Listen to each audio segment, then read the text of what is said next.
All right, welcome back, everybody, and it is time for therapy. Therapy Works on now, and I'm here this morning with speech language therapist Robin Edwards. Welcome back, Robin. Hi, Gary. So good to be back. So I great feel like to I have haven't you been here. here in a while. Yes, yes, you haven't. You've been missed. And Yeah. since we are celebrating International Women's Day in the program today, happy International Women's Thank Day. you so much. And I hope that the day itself was grand, and I hope that continuing it will also continue to be great for you and all women around the world. Yeah, and I appreciate so much what you all are doing today. You know, talking to these powerful women, these women that are shattering ceilings. It's inspirational. Definitely, definitely. Now, we just saw a video there that is on a touchy subject. You know, there are different people with their own take on it and the use of the words, and some would say, oh, freedom of speech and whatever. But, Right. you know, that word itself, I personally do not use, Right. even in regular language, because of what it connotates. But let's hear more from you on it. Yeah. So, you know, I am a speech therapist. I believe in the power of language. You know, words lead to ideas, ideas lead to dreams, dreams lead to belief, belief leads to action. Yeah. It all starts with words, and we need to be aware of the power that our words have, the meaning. They can imply negative or positive. Right. They have negative or positive connotations.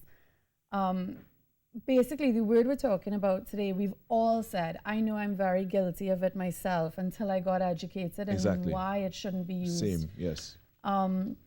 We've all said it. That's retarded, or, you know, why are you being retarded? Like, Yeah. it comes actually, many people may not know this, it comes from a medical background. It has a medical background. Right. It was used as a diagnosis. People were diagnosed with mental retardation. Basically, it was the same as getting a diagnosis of asthma or pneumonia or something Right. like that. It was then taken and switched and flipped to mean something less than, something, lesser in some way, you know? Or something that is viewed as not as valuable in Right. some way. Right. Exactly. You know, and that's where the problem came in, is that basically when you use the word retarded to refer to things you dislike or you make fun of, you're creating an environment that perpetuates negative stigmas about people with disabilities. Right. Yeah.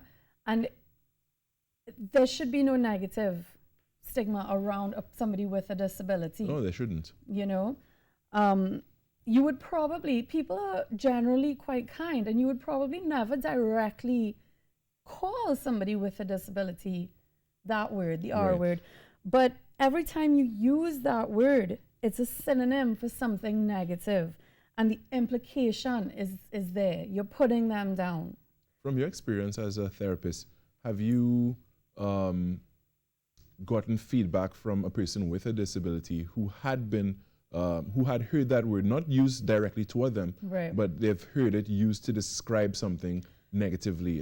So I've never actually gotten feedback spoken from to them? somebody with a disability, to be honest, but I have spoken to the parents of somebody with a disability. Right. And it really hurts them. Yeah. It hurts them, it hurts their kid. You know, I don't need to talk to somebody with a disability about it because the parents have explained that to me. It hurts I more than won't one go person. any further. Yeah, it hurts more than one person. Yeah. And you know, I have a simple principle that I go by is if someone doesn't like something, or if I believe something is hurtful toward any person or group of people, I just would stay away from doing it. Yeah, exactly. It's about kindness and compassion. Yeah. I encourage everybody to visit the Facebook page, Special Books by Special Kids. It's on Facebook. This page introduces you to people with disabilities. It introduces you to their families.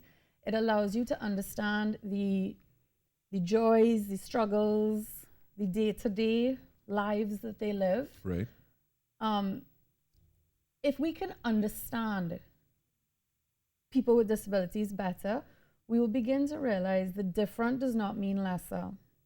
We'll begin to realize that if something is hurtful to them, it's actually also hurtful to us. It's a very simple change. Instead of saying the R word, you can say annoying, frustrating, stupid even. Right. But it's an easy change to make, so why not just make it? Why not make it if it's something that would decrease the unkindness in the world that we live in? Exactly, exactly, and course, increase the positivity. Yes, exactly. That's the whole mantra we go by here on the Now Morning Show: positivity and just shining light where we can. Yeah, I mean, and it's to remember that your words have power. Your words are powerful. How you use them affects not only other people, but it affects how you think and how you feel. So I guess the question I want to end with or talk to you about is, how will you use your words? Will you use it to uplift people? Will you use it to increase the love in the world?